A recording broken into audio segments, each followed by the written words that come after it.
Hello, welcome to Unlocking Buddhism. Have you ever tried to just sit quietly and your mind wouldn't let you? It doesn't matter where you are. You could be in a peaceful room, no noise, no distractions, and yet your thoughts just keep spinning. 1 second you're thinking about a text you forgot to reply to. Then suddenly, a memory pops up from 5 years ago. Then you remember something you need to do tomorrow. Then, out of nowhere, you feel anxious, but you don't even know why. Sound familiar? You're not broken. You're just human. And that's exactly what the Buddha was trying to help people understand over 2,500 years ago. See, most people think Buddhism is about being calm all the time, about silence, robes, temples, and perfect posture. But what if I told you it's actually about something much more real, something that starts right where you are, with your everyday struggles, your racing thoughts, your desire to feel a little lighter? Because here's the truth. If your mind is constantly running, maybe it's trying to show you something. And when you finally stop trying to control it and start listening, you might discover a kind of peace you didn't know was possible. That's what this video is really about. Not religion, not belief, not even meditation really. It's about awareness, about paying attention to what's already happening inside you so you can begin to live with more space, more understanding, and more ease. So let me ask you something, and answer honestly. What's one word that describes how your mind has felt lately? Just one word. Drop it in the comments.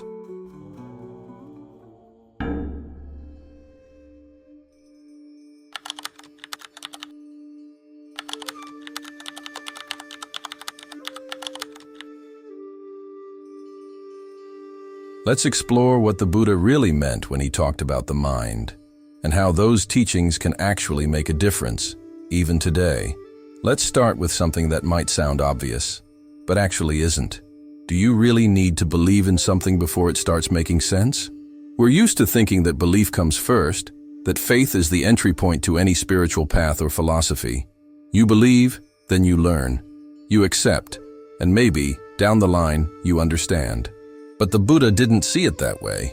In fact, his approach was almost the opposite of what most people expect when they think of religion. He didn't demand faith as the price of entry. Instead, he pointed to something far more grounded, far more personal. What's happening right now in your own mind and body? That's where he said the path begins. Not with belief, but with observation. Think about that for a second. Most spiritual systems give you a set of beliefs about God, the soul, the afterlife, and your job is to accept them, follow the rules, and hope it all works out. But in early Buddhism, there's no pressure to believe in anything you can't test for yourself. The emphasis is on direct experience, on seeing clearly here and now. That doesn't mean belief is never part of it.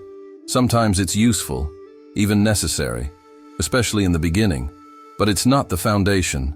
The foundation is awareness, the willingness to look, to reflect, to question not just the world, but your own reactions to it. So instead of starting with metaphysical claims, the Buddha started with questions like, what causes suffering? Why do we feel restless even when everything around us is fine? Those aren't abstract ideas. They're real, immediate, and happening all the time. And that's what makes this path different. It's not about trying to believe the right thing. It's about developing the ability to see clearly, to know what's going on inside you, and how that shapes the way you experience the world. This video isn't going to ask you to believe anything. It's going to ask you to think, to observe, and to consider the way your own experience unfolds, especially when you're not trying to control it, because that's where the practice really begins. Not in theories or rituals, but in the space between one thought and the next, in the way you respond to discomfort, in how you treat your own mind when it won't quiet down. That's where the Buddha's method comes alive, in practice, not in theory. Let me share a story. It's the kind of story that doesn't sound dramatic at first, but if you really sit with it, it starts to reveal something important. A man goes to the doctor. He's not feeling well. Something's off in his body, and he doesn't know what it is, but he hopes the doctor will. He waits his turn, steps into the room, and explains his symptoms. The doctor barely reacts. No questions, no eye contact. That's it. The man leaves the clinic feeling worse than when he walked in. Not because of the illness, that's still there, But because of the way he was treated, there was no connection, no effort to understand. And even though the paper in his hand might contain the exact medicine he needs, he doesn't trust it. He rips it up and throws it away.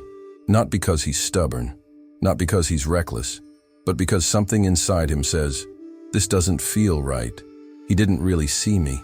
That story might seem unrelated to Buddhism at first, but it actually says a lot about how the Buddha viewed spiritual practice. He didn't want people to follow teachings the way we sometimes follow medical advice, blindly, hopefully, without really knowing what we're doing.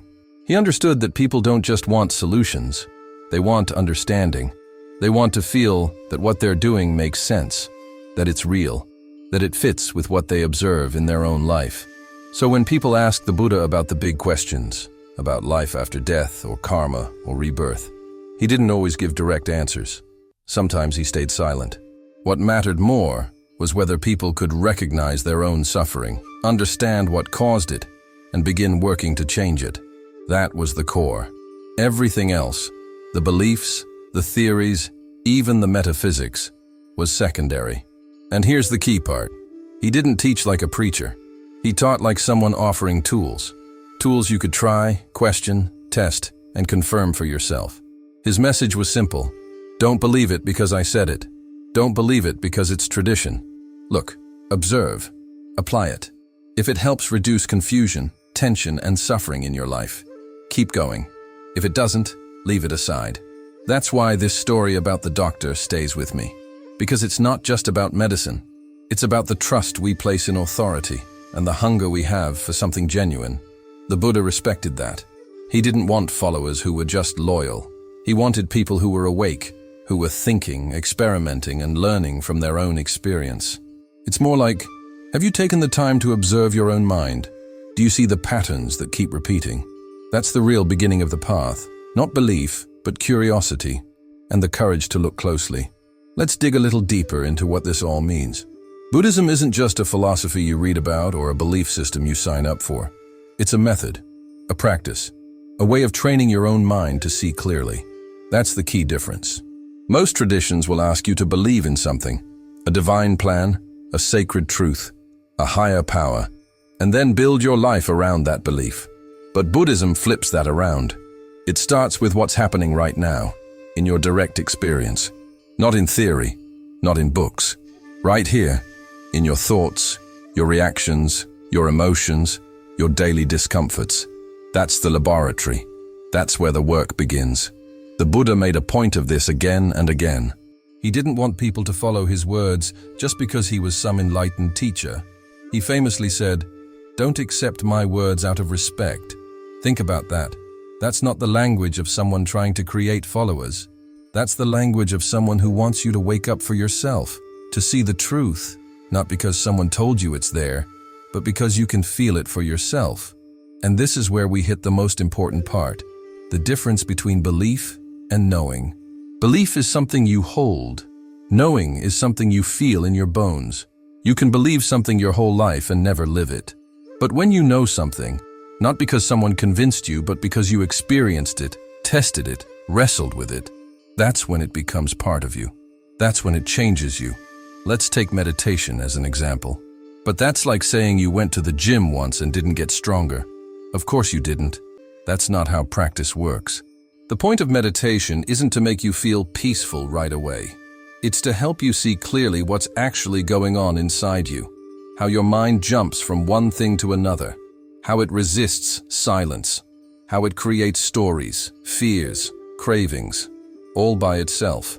And once you start noticing those things, you begin to understand how much of your suffering is actually optional, not imaginary, but optional. You don't have to believe that. You can see it slowly as you practice. And it's not just on the cushion. The same awareness can show up in daily life. Let's say someone says something rude to you. Normally you'd react, maybe snap back or shut down. But if you've been practicing, something new happens. You notice the heat rising in your chest, the tightness in your jaw, the urge to say something sharp. And instead of reacting, you pause. Just for a moment. You watch it. And in that tiny pause, there's space. That space is what the Buddha was talking about. That space is freedom.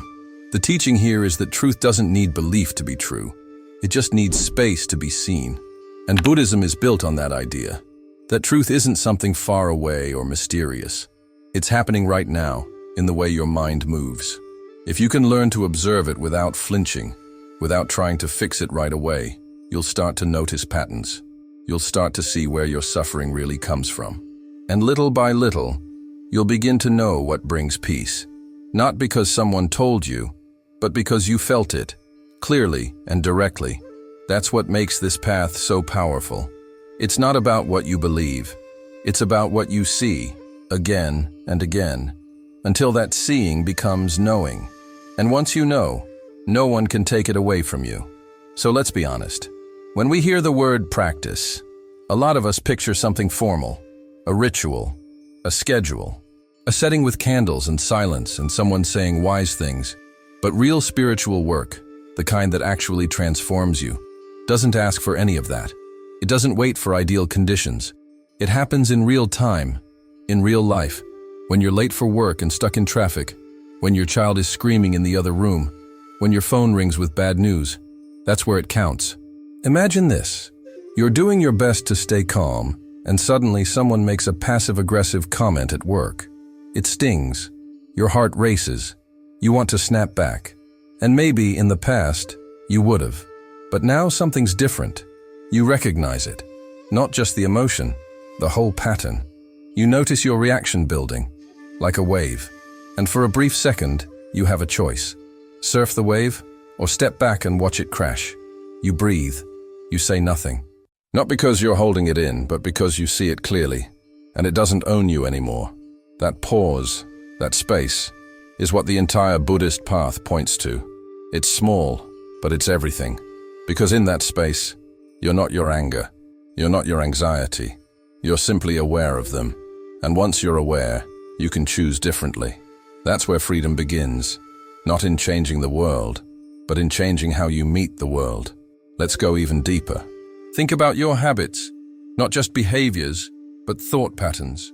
The way your mind spins at night, the way you tell yourself the same story every time you fail, or the way you brace for criticism before it even comes. Those stories run like background apps, invisible, but always draining your energy. He said, look at what's happening, gently, repeatedly.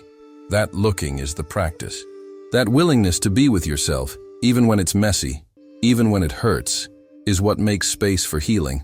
And what about when you feel lost or overwhelmed? It happens to everyone. Sometimes the mind feels like a storm that won't pass, but even that is practice. Is it the expectation that things should be easier? Is it the belief that you're failing because you're feeling bad? You see, we suffer twice. Once from the pain, and once from believing we shouldn't be feeling it. When we drop that second layer, something softens. So don't underestimate your life. It is your path. Every annoyance, every delay, every insecurity is not in your way. It is the way. That's what makes the Buddha's teaching so deeply human. You don't need to wait to become someone else. You just need to start noticing, here and now, what's really going on. That's where transformation begins. And no, it won't happen overnight. You'll lose your temper. You'll forget to pause. You'll fall into old habits. That's okay. That's also practice. What matters is that you come back, again and again, that you remember this. You are not your thoughts. You are the one seeing them. You are not your emotions. You are the one holding space for them. And in that space, your life begins to shift. Not with fanfare, but with quiet strength. If you've made it this far, take a second and just let that land. You didn't click away. You didn't rush to the next thing. You stayed. You listened. And that tells me something important. You're ready to start paying deeper attention to your own experience. Now, maybe you don't feel ready. But here's something most people don't realize. The path doesn't begin when you feel worthy. It begins the moment you decide to observe. No titles, no robes, no enlightenment necessary. Just you, as you are. And maybe that's the most radical thing about the Buddha's teaching. It doesn't try to make you into something else. It doesn't require you to convert, to abandon your life, or even to believe in anything. All it asks is that you look, honestly, kindly, without running. And the moment you begin doing that, You're already practicing. It might feel like nothing's changing at first. You'll still get frustrated, still forget, still lose your balance. But slowly, something quiet shifts. You start seeing patterns instead of just reacting. You start catching the spiral before it pulls you under. You start remembering, even in hard moments, that you have space. Space to pause, to breathe, to choose, and that changes everything. Think of it like this. Your mind is a garden, and up until now, maybe it's been growing wild. Old beliefs, automatic habits, unexamined fears. But every time you pause and notice what's really going on, it's like you're pulling one weed. Every time you respond with presence instead of panic, you plant something new. It doesn't happen overnight, but over time, your inner world becomes a place you actually want to live in, not just escape from. So here's your invitation, and it's a gentle one. Pick one small place in your life where you can start watching instead of reacting. Just one. Is it the way you talk to yourself when you make a mistake? Is it how you reach for your phone when you're bored? Is it that heavy feeling you get when you wake up and already feel behind? Start there. Sit with it. Notice the urge, the story, the emotion underneath. And don't rush to fix it. Just get curious. Curiosity is the first form of freedom. If you're open to it, share in the comments. Not a big confession, just something real, something small, something you're noticing. Because your noticing might help someone else notice too. And that's how this whole thing grows. Not through gurus or secret techniques, but through ordinary people paying attention to their own minds and being brave enough to talk about it. Thanks for spending this time here. Not just watching, but really reflecting. That effort, that attention, it matters more than you know. Now go take that presence into your life. Not to be perfect, but to be awake. And when you forget, which you will, just remember, the path doesn't disappear. It's always waiting, right here, right now, with you. So, maybe you're not a monk. Maybe you've never meditated a day in your life. Maybe you still think your mind is way too messy, too noisy, too much.